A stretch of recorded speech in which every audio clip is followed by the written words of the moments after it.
My name is Michelle Konopics. This is my husband, Daniel Konopics. I live out here in Sandy Creek Ranches. The creek is Big Sandy Creek. And we were involved in the floods on July 5th in the middle of the night. And everything was just pretty much gone. I've always been a stay-at-home mom. We have 5 kids. My youngest son has autism, and my husband has Parkinson's disease. So my neighbor called me on the phone, and I was like, it woke me up.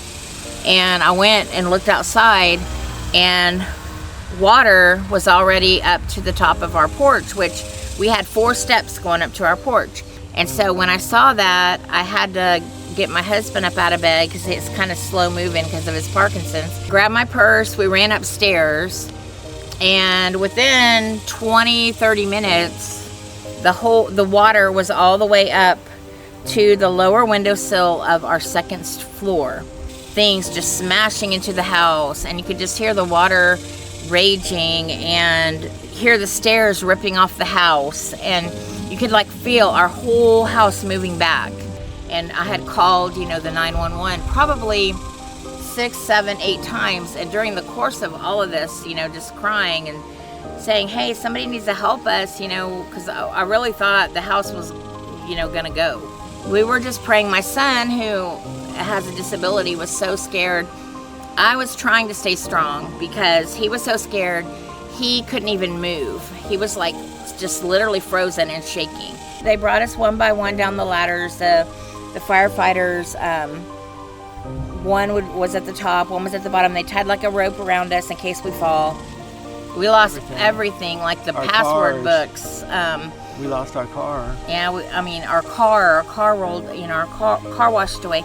So literally having to ask people for help for everything when you were like pretty self-sufficient, your house was paid off, and you thought things are gonna be great, since he's disabled and we're just, out here, and it was a beautiful piece of land. And this was my ceramic shop, and I have had an Etsy store that I sold my ceramic stuff, and so I lost everything I'd already made that was in the house, on top of all my molds and my kilns and everything I need to do that. So basically I lost my home, I lost my business.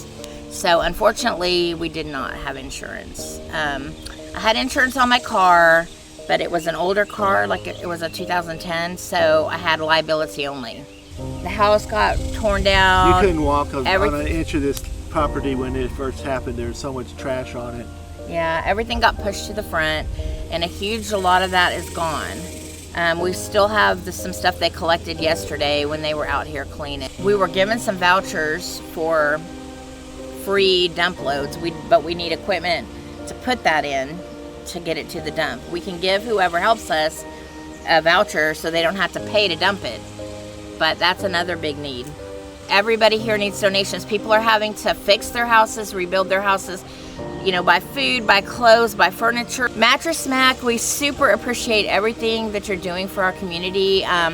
We're not even close, and yet here you come and step up and help us out, and to even explain how much it means to someone who's lost everything, for someone to be trying to raise donations for us and help us out. When your world's devastated, the smallest act of kindness means so much, and well, just thank you so much.